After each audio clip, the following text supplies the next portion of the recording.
महाशिवरात्रीच्या दिवशी प्रत्येकाला मंदिरात जाऊन पूजा करणं शक्य होत नाही. अशा वेळी तुम्ही घरातल्या घरात देखील पूजा करू शकता. पण घरातल्या घरात पूजा कशी करावी, त्यासाठी काय काय साहित्य हवं, यासाठी हा व्हिडिओ शेवटपर्यंत नक्की बघा. या व्हिडिओमध्ये आम्ही तुम्हाला पूजा करून दाखवणार आहोत. चला तर मग सुरुवात करूया. पण त्याआधी चॅनलला सबस्क्राईब नक्की करा आणि आमच्या फेसबुक पेजलाही फॉलो करा. नमस्कार, मी कविता कुलकर्णी. पूजेची सुरुवात करूया साहित्यापासून. इथे समोर तुम्हाला दिसत असेल एक ट्रे. या ट्रेमध्ये मी महाशिवरात्रीच्या पूजेसाठी लागणारं संपूर्ण साहित्य घेतलं आहे. आता एक सूचना इथे सांगावीशी वाटते की प्रत्येक गावानुसार, प्रत्येक शहरानुसार आणि प्रत्येक घरानुसार पद्धती वेगवेगळ्या असतात. पूजेमध्ये काही गोष्टी समाविष्ट केल्या जातात, काही गोष्टी केल्या जात नाही. गावची आणि घराची प्रत्येक ठिकाणची पद्धत ही वेगवेगळी असते. त्याप्रमाणे तुम्ही बदल करून घ्यायचा आहे.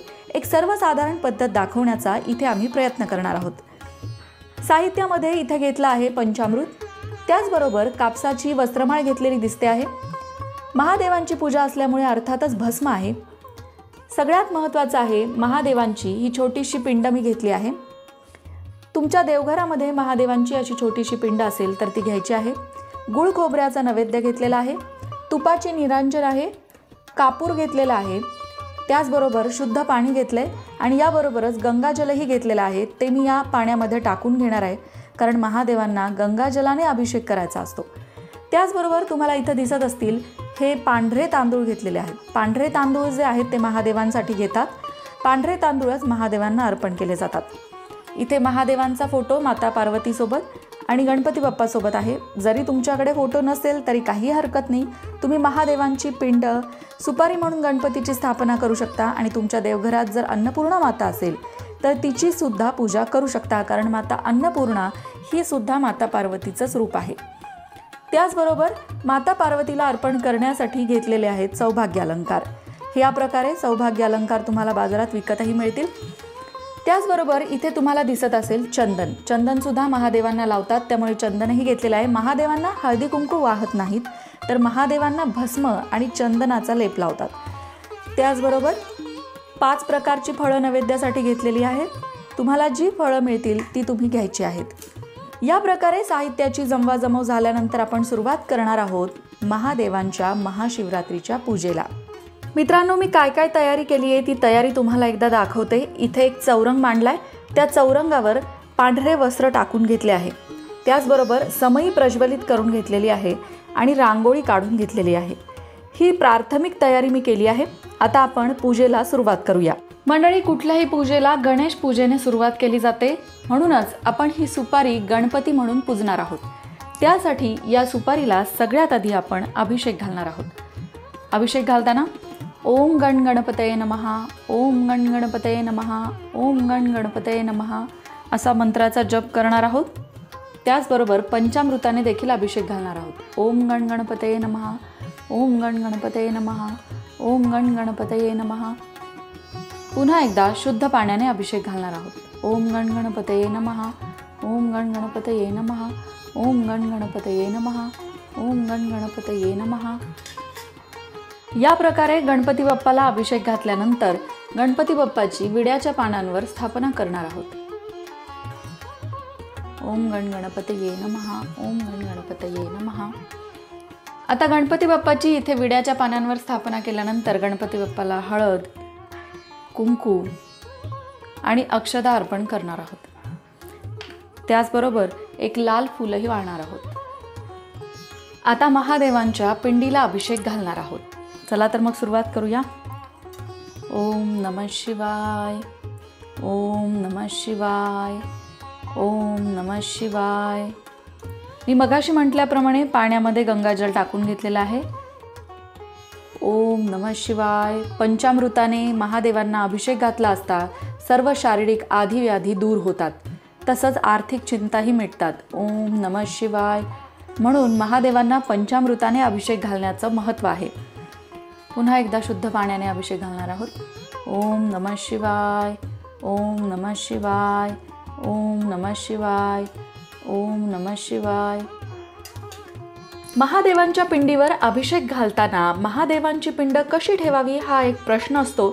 तर महादेवांची पिंड ठेवताना जिथून अभिषेकाचं पाणी खाली पडतं ती बाजू उत्तरेला यायला हवी अशा पद्धतीने महादेवांची पिंड तुम्ही ठेवू शकता।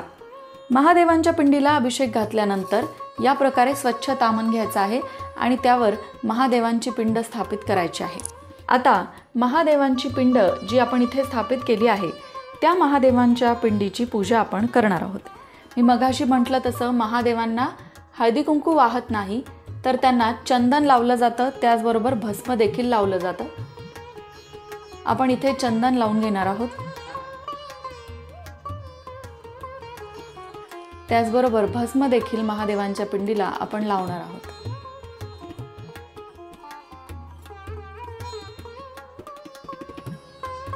महादेवांना पांढरं फूल अर्पण करणार आहोत। मंडळी लक्षात घ्या, महादेवांना पांढरी फुलं वाहायची असतात। तुम्हाला बेलफळ सुद्धा मिळेल जेव्हा महाशिवरात्र असेल तेव्हा। आता मी ही पूजा खूप आधी शूट करते आहे, त्यामुळे काही गोष्टी मला या पूजेमध्ये मिळाल्या नाहीत, पण तुम्हाला बेलफळ, धोत्र्याची फुलं हे सगळं महाशिवरात्रीच्या काळात मिळेल, ते सगळं महादेवांना अर्पण करायचं आहे। आता आपण महादेवांना बेल अर्पण करणार आहोत, पण बेल अर्पण करताना बेलाचं हे जे शेवटचं टोक आहे ते काढून टाकायचं आहे आणि मग बेलपत्र महादेवांना अर्पण करायचंय। महादेवांना बेलपत्र अर्पण केलंय, पांढरं फूल अर्पण केलंय, त्याचबरोबर पांढऱ्या अक्षताही आपण महादेवांना ओम नमः शिवाय म्हणत अर्पण करणार आहोत। लक्षात घ्या, तुम्ही 108 बेलपत्र वाहू शकता, 11 बेलपत्र वाहू शकता किंवा 21 बेलपत्रही वाहू शकता। जेवढी बेलपत्र तुम्हाला उपलब्ध होतील तशी बेलपत्र तुम्ही वाहू शकता। इथे मी एकच बेलपत्र वाहिलेलं आहे, कारण की पूर्ण बेलपत्र वाहिले तर तुम्हाला महादेवांची पिंड दिसणार नाही, पण तुमची जशी इच्छा असेल तशी बेलपत्र तुम्ही अर्पण करू शकता। त्याचबरोबर आपण आता महादेवांच्या फोटोचे देखील पूजन करणार आहोत। महादेवांना चंदन, गणपती बाप्पाला देखील चंदन आणि माता पार्वतीलाही चंदन लावून घेणार आहोत। माता पार्वतीला हळदी कुंकू अर्पण करणार आहोत। माता पार्वतीला लाल फूल,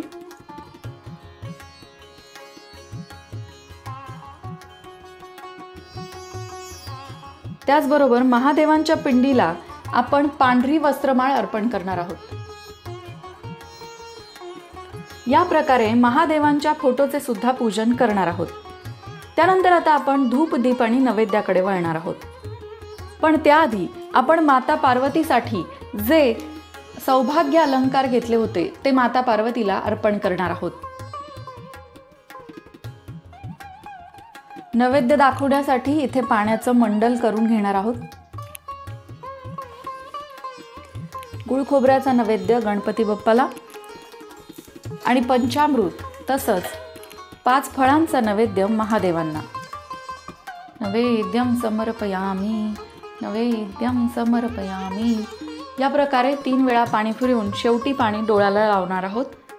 आता आपण आरतीची तयारी करणार आहोत। पूजा करून झालेली आहे, नैवेद्य दाखवून झालेला आहे आणि आरतीसाठी आपण इथे तुपाची निरांजन घेतलेली आहे आणि कापूर सुद्धा घेतलेला आहे। आरती करताना आधी गणपतीची आरती म्हणायची आणि त्यानंतर आई जगदंबेची अर्थात दुर्गे दुर्गट भारी ही आरती म्हणायची आणि मग महादेवांची आरती म्हणायची।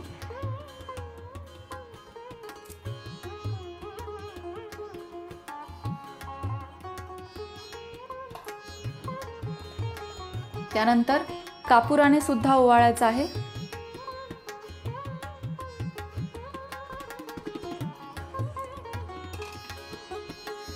या पद्धतीने आरती झाल्यानंतर तुम्हाला महादेवांची जी स्तोत्र येत असतील ती स्तोत्र म्हणायची आहेत। जे मंत्र तुम्हाला येत असतील त्या मंत्रांचा जपही करायचा आहे। मंडळी, या पूजेमध्ये अनेक अशा गोष्टी आहेत ज्या असायला हव्यात, जसं की बेलफळ किंवा धोत्र्याची फुलं, पण हे सगळं मी मघाशी म्हटलं तसं हा व्हिडिओ खूप आधी शूट केल्यामुळे मला मिळालेलं नाही आहे, पण महाशिवरात्रीच्या काळामध्ये या सगळ्या गोष्टी तुम्हाला बाजारामध्ये उपलब्ध होतील, तेव्हा या सगळ्या गोष्टींचा समावेशसुद्धा तुम्ही तुमच्या पूजेमध्ये नक्की करा। त्याचबरोबर साधी सरळ पूजा दाखवण्याचा प्रयत्न या व्हिडिओतनं आम्ही केला आहे। हा व्हिडिओ तुम्हाला कसा वाटला कमेंट करून नक्की सांगा। भगवान शिवशंकरांचे भक्त असाल तर कमेंट बॉक्समध्ये जय भोलेनाथ लिहायला विसरू नका। जय भोलेनाथ।